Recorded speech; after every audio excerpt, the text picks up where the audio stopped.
Good morning बच्चों। आज मैं आपको कक्षा 10 पद्य खंड से बिहारी लाल जी के बारे में बताने जा रही हूँ। यह पाठ चौथा है। इसमें आपने सबसे पहला पाठ सूरदास के पद, सूरदास के बारे में जाना, फिर गोस्वामी तुलसीदास, धनुषभंग और बनपथ पर, इसके बाद रसखान जी का सवैये और कवित्त के अर्थ एवं इनके जीवन चरित्र के बारे में पढ़ा। इसके बाद चौथा चैप्टर आज मैं आपको बिहारी लाल जी के बारे में बता रही हूँ। बिहारी लाल जी रीति काल के रीति सिद्ध कवियों में श्रेष्ठ माने जाते हैं। इनके दोहे गागर में सागर भरने वाले कहे जाते हैं। गागर में सागर भरने का तात्पर्य है कि कम से कम शब्दों में अधिक से अधिक भावों को भर देना। अर्थात इन्होंने दोहे जैसे छोटे छंद में बहुत कुछ विस्तार से लिखा है, इसलिए इन्होंने विशेष प्रसिद्धि को प्राप्त किया है। बिहारी लाल जी को रीति काल के रीति सिद्ध कवियों में गागर में सागर भरने वाले अर्थात कम शब्दों में अधिक भाव प्रकट करने वाले कवि के रूप में जाना जाता है। बिहारी लाल जी ऐसे कवि थे जो केवल एकमात्र रचना के द्वारा ही हिंदी साहित्य में प्रसिद्ध हो गए। पंडित पद्म सिंह शर्मा ने बिहारी के काव्य की प्रशंसा करते हुए लिखा है कि बिहारी के दोहों का अर्थ गंगा की विशाल जलधारा के समान है, जो शिव की जटाओं में समा तो गईं, परंतु उससे बाहर निकलते ही वह इतनी असीम और विस्तृत हो गई कि लंबी चौड़ी धरती में भी सीमित न रह सकें। अर्थात इनके जो शब्द हैं, इनके जो भाव हैं, वो दोहे जैसे छंद में समाहित तो हो गए, लेकिन उनका अर्थ विशाल है। एक एक दोहे का 3-3, 4-4 प्रकार से अर्थ किया जा सकता है। बिहारी के दोहे रस के सागर हैं, कल्पना के इंद्रधनुष हैं, भाषा के मेघ हैं, उनमें सौंदर्य के मादक चित्र अंकित हैं। जीवन परिचय। रस सिद्ध कवि बिहारी लाल जी का जन्म ग्वालियर के बसुआ गोविंदपुर नामक ग्राम में 1603 ईस्वी में हुआ था। इनके पिता का नाम केशव राय था, जो मथुरा के 24 ब्राह्मण थे। वे बचपन में ही अपने पिता के साथ ग्वालियर से ओरछा नगर आकर रहने लगे। यहीं पर इन्होंने आचार्य केशव दास से काव्य शास्त्र की शिक्षा प्राप्त की। काव्य शास्त्र में अधिक रुचि होने के कारण ये कुछ समय में ही काव्य शास्त्र में पारंगित हो गए। फिर विवाह के पश्चात इनका अधिकांश समय अपनी ससुराल मथुरा में व्यतीत हुआ। बिहारी जयपुर के मिर्जा राजा जयसिंह के दरबारी कवि थे। जैसा कि वीरगाथा काल में भी अधिकांशतः कवि राजा के दरबारी कवि हुआ करते थे। दरबारी कवि का मतलब है कि वह उन्हीं के दरबार में रहते थे और अधिकांशतः उन्हीं के युद्धों का वर्णन, वीरता का वर्णन, रानी के श्रृंगार का वर्णन किया करते थे। और बिहारी लाल जी भी राजा जयसिंह के दरबारी कवि थे। कहा जाता है कि एक बार राजा अपनी नवविवाहित पत्नी के प्रेम में इतने मग्न रहने लगे कि उन्होंने अपने राजकार्य पर ध्यान देना समाप्त कर दिया। इससे राज्य में अव्यवस्था फैलने लगी और सभी मंत्री, सेनापति आदि चिंतित रहने लगे, लेकिन किसी में इतनी हिम्मत नहीं थी कि वे जाकर राजा जयसिंह से इस बारे में बात करें।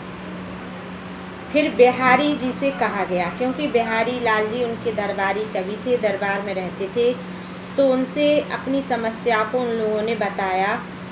तब उन्होंने एक दोहे के माध्यम से राजा को सचेत किया था। उनका दोहा इस प्रकार से था, नहीं पराग नहीं मधुर मधु, नहीं विकास इह काल, अली कली ही सो बिंदियो, आगे कौन हवाल। इसका मतलब है कि जो राजा की पत्नी थी वह बहुत कम उम्र की थी, तो उन्होंने इस दोहे के माध्यम से भेजा कि हे भौरे रूपी राजा, ना तो अभी पराग है, ना मधुर रस है, और ना ही कली का पूर्ण रूप से विकास हुआ है। तुम कली में ही इस प्रकार उलझे हुए हो, तो आगे तुम्हारा क्या होगा। और इस दोहे को सुन करके जयसिंह की आंखें खुल गईं और उन्हें अपनी गलती का एहसास हुआ, और वह राज दरबार में आए, और फिर राज दरबार में उन्होंने अपनी भूल स्वीकार की और राज कार्य में मन लगाया। इस दोहे को पढ़कर राजा जयसिंह अत्यंत प्रभावित हुए और उन्होंने पुनः राज्य कार्यों में रुचि लेना प्रारंभ कर दिया। राजा जयसिंह कवि बिहारी का अत्यधिक सम्मान करते थे और उन्हें प्रत्येक दोहे के परिणाम स्वरूप एक स्वर्ण मुद्रा उपहार स्वरूप देते थे। प्रत्येक दोहे पर, उनके एक दोहे पर राजा जयसिंह उन्हें एक स्वर्ण मुद्रा उपहार के रूप में दिया करते थे। राजा जयसिंह की प्रेरणा से ही बिहारी जी ने बिहारी सतसई की रचना की। इनकी रचना में 719 दोहे हैं तथा यह सन 1662 ईस्वी में समाप्त हो गई थी। कविवर बिहारी ने अपने छोटे से जीवन में अनेक कष्टों का अनुभव किया। अनेक कष्टों का अनुभव तो प्रत्येक महापुरुष ने किया है, क्योंकि कष्टों को झेले बिना कोई भी महान नहीं बन सकता है, ऐसा विद्वानों ने बताया है। अपनी पत्नी की मृत्यु के बाद ये संसार से विरक्त हो गए और आगरा आकर रहने लगे, जहाँ उनकी भेंट कवि रविदास से हुई, जिसके बाद ये पूर्ण रूप से भगवान कृष्ण की भक्ति में मगन हो गए। सन 1663 ईस्वी में बिहारी लाल जी का स्वर्गवास हो गया। रचना एवं भाषा शैली। बिहारी जी की एकमात्र रचना बिहारी सतसई है, जिसमें 716 दोहे हैं। यह एक मुक्तक काव्य रचना है, जिसमें मुक्तक काव्य रचना का मतलब होता है कि जिसका दोहा पूर्ण रूप से स्वतंत्र हो। प्रबंध काव्य, मुक्तक काव्य, खंड काव्य, 3 प्रकार की रचनाएं पद्य खंड में होती हैं। प्रबंध काव्य का मतलब होता है कि जैसे किसी में 6-7 खंड हो से कम न हो और उसकी कहानी धारावाहिक हो, उसका नायक कोई महान चरित्र वाला हो, तो इस प्रकार की रचना प्रबंध काव्य के अंतर्गत आती है। खंड काव्य का मतलब होता है कि जैसे किसी महापुरुष की किसी एक घटना का विस्तार से वर्णन करना, ये खंड काव्य के अंतर्गत आती है। अब मुक्तक काव्य, बिहारी क्या थे? मुक्तक काव्य के रचयिता थे। इनका प्रत्येक दोहा मुक्त है, एक दूसरे से जुड़ा हुआ नहीं है। जैसे प्रबंध काव्य में रामचरितमानस है, तो इसकी कहानी, चौपाई, दोहा सब एक दूसरे से जुड़े हुए हैं। कहानी विधिवत धारावाहिक चलती रहती है, लेकिन इसमें प्रत्येक दोहा अपना पूर्ण अर्थ व्यक्त करने में समर्थ है।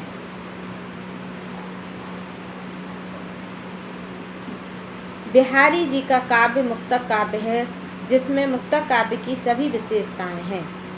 बिहारी जी ने अपनी रचना के छोटे छंदों का प्रयोग कर विस्तृत अर्थ की सफल अभिव्यंजना की है।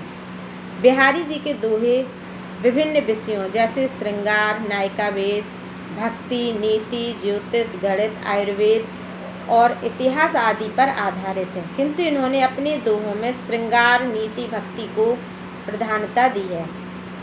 श्रृंगार में इन्होंने दोनों पक्षों का प्रयोग किया है, संयोग श्रृंगार और विप्रलंब। विप्रलंब का मतलब होता है वियोग श्रृंगार रस।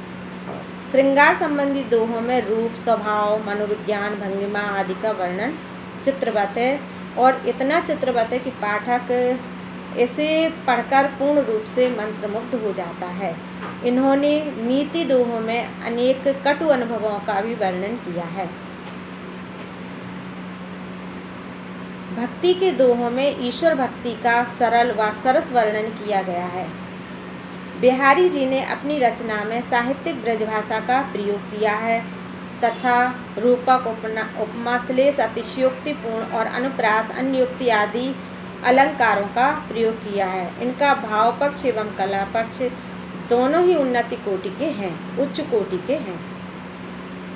अर्थात कहा जा सकता है कि बिहारी लाल जी श्रेष्ठ रीतिकाल के रीति सिद्ध कवियों के श्रेष्ठ कवि थे। इनके दोहे आज भी पाठकों के हृदय को मंत्रमुग्ध करते हैं और पाठक अधिकांशतः अपने जीवन में उन्हें गाते हुए मंत्रमुग्ध होते आनंदित होते रहते हैं। इसमें सबसे पहला शीर्षक है भक्ति। भक्ति में इन्होंने कृष्ण और राधा की आराधना की है। मेरी भव बाधा हरो राधा नांगरी सोई, जातन की झाई परे श्याम हरित दुति हो। अब इसमें वैज्ञानिक आधार भी है, भावनात्मक आधार भी है और भक्ति आधार भी है। जैसे कि ये राधा जी से प्रार्थना करते हैं कि हे चतुर, नागरी माने चतुर, हे चतुर राधा, हमारे सांसारिक कष्टों को दूर कीजिए, जातन की झाई परे श्याम हरित दुति होए। जिस तन की छाया पड़ने पर श्री कृष्ण जी हरे रंग के हो जाते हैं। वैज्ञानिक तथ्य क्या है कि श्री कृष्ण जी नीले रंग के हैं और राधिका जी पीले, तो नीला और पीला मिलकर के हरा रंग हो जाता है। तो एक तो इसका अर्थ ये है कि हे चतुर राधा, हमारी सांसारिक बाधाओं को दूर कर दीजिए, आपकी छाया पड़ने पर श्री कृष्ण जी हरे रंग के हो जाते हैं। दूसरा अर्थ है इसका कि हे चतुर राधा, हे मैया राधा, आप हमारी सांसारिक कष्टों को दूर कर दीजिए, हमें सच्चे ज्ञान की उत्पत्ति करा दीजिए, जिससे कि हम संसार में अच्छे और बुरे का ज्ञान प्राप्त कर सकें। हे राधा माँ, जातन की झाई पर है। जातन की झाई का मतलब है कि जिस पर आपकी कृपा हो जाती है, श्याम हरित दुति होए, उसके जीवन में हरियाली आ जाती है, उसके जीवन में खुशियाँ आ जाती हैं। तो इस प्रकार से आपने देखा कि एक छोटे से दोहे में बहुत कुछ भरा हुआ है। मोर मुकुट की चंद कनु, यूं राजत नंद नंद, मनुष्य शेखर की अकस, ये शेखर सतचंद। इसमें बताया गया है कि श्री कृष्ण जी बहुत सारे मोर पंखों का मुकुट अपने शीश पर धारण किए हुए हैं और वह मुकुट बहुत ही सुंदर लग रहा है। मनुष्य से शेखर की अकस, मनु जनु मानो जानो जहाँ पर आता है वहाँ पर उत्प्रेक्षा अलंकार होता है। इसमें उपमेय में उपमान की संभावना की जाती है, मतलब उसमें सही ये है ही ऐसा, इस प्रकार से नहीं बताया जाता। जैसे एक में आया था, तरन तनुजा तट तमाल तरुवर बहु छाए, झुके कूल सो जन मन बरसन हित मनहु सुहाए, कि यमुना नदी के किनारे नारियल के वृक्ष झुके हुए इस प्रकार से शोभित हो रहे हैं कि मानो वह पवित्र जल का स्पर्श करना चाहते हों। तो साफ दिखाई दे रहा है कि वो पवित्र जल का स्पर्श करना चाह रहे या नहीं चाह रहे, सिर्फ संभावना की जा रही है। इस तब जाकर के वहाँ पर उत्प्रेक्षा अलंकार होता है। उसी प्रकार यहाँ पर भी श्री कृष्ण जी अपने शीश पर कई मोर पंखों का मुकुट धारण किए हुए हैं और मानो ऐसा लग रहा है कि शशि शेखर की अकस, कि वह शिवजी चंद्रमा धारण किए रहते हैं, तो उन्हीं से स्पर्धा करने के लिए किए शेखर सतचंद्र वो अनेक चंद्रमा अपने शीश पर धारण किए हुए हैं, क्योंकि मोर पंख में जो बीच का हिस्सा होता है वो चंद्र आकार का होता है। तो उन्होंने बताया है कि मानो शिव जी से स्पर्धा करने के लिए उन्होंने अपने शीश पर कई चंद्रमाओं को धारण किया हो। सोहत ओढ़े पीत पटु श्याम सलोने गात, मनौ नीलमणि शैल पर आतप करियो प्रभात। इसमें भी उत्प्रेक्षा अलंकार है, मानव लगा है इसमें भी उपमेय में उपमान की संभावना की गई है। श्री कृष्ण जी पीले रंग का वस्त्र अपने सांवले शरीर पर ओढ़े हुए हैं, पीतांबर ओढ़े हुए हैं, तो कैसे लग रहे हैं? मानो नीलमणि पर्वत पर प्रातःकालीन किरणें पड़ रही हों। नीलमणि पर्वत हो गया उनका सांवला शरीर, और प्रातः काल की किरणें हो गई मतलब पीताम्बर। तो इस प्रकार से यहाँ पर उपमेय में उपमान की संभावना की गई है और उत्प्रेक्षा अलंकार है। इसमें आपको काव्यगत सौंदर्य भी लिखना है। तीनों का संदर्भ एक ही होगा। ये अपनी पुस्तक पर आपको तीनों के अर्थ लिखने हैं जिनका संदर्भ एक ही होगा। प्रस्तुत पद्यांश हमारी पाठ्य पुस्तक हिंदी खंड के भक्ति नामक शीर्षक से अवतरित है, जो रीतिकाल के प्रसिद्ध कवि बिहारी लाल जी द्वारा रचित है। पहले का प्रसंग होगा कि इसमें कवि ने राधिका जी से अपने जीवन को उच्च बनाने के लिए प्रार्थना की है। दूसरे का प्रसंग होगा कि इसमें श्री कृष्ण जी जो मोर पंखों से बने हुए मुकुट को धारण किए हुए हैं उनकी प्रशंसा की गई है, उनकी सुंदरता का वर्णन किया गया है। और तीसरे दोहे का प्रसंग होगा कि श्री कृष्ण जी सांवले शरीर के श्री कृष्ण जी पीताम्बर ओढ़े हुए किस प्रकार सुंदरता बिखेर रही हैं। इस प्रकार संदर्भ एक बार लिखना है, प्रसंग आपको प्रत्येक पद्यांश में बार बार लिखना है, और काव्यगत सौंदर्य के अंतर्गत आपको लिखना है कि इसमें भक्ति रस है, दोहा छंद है, माधुर्य गुण है और ब्रज भाषा का प्रयोग किया गया है।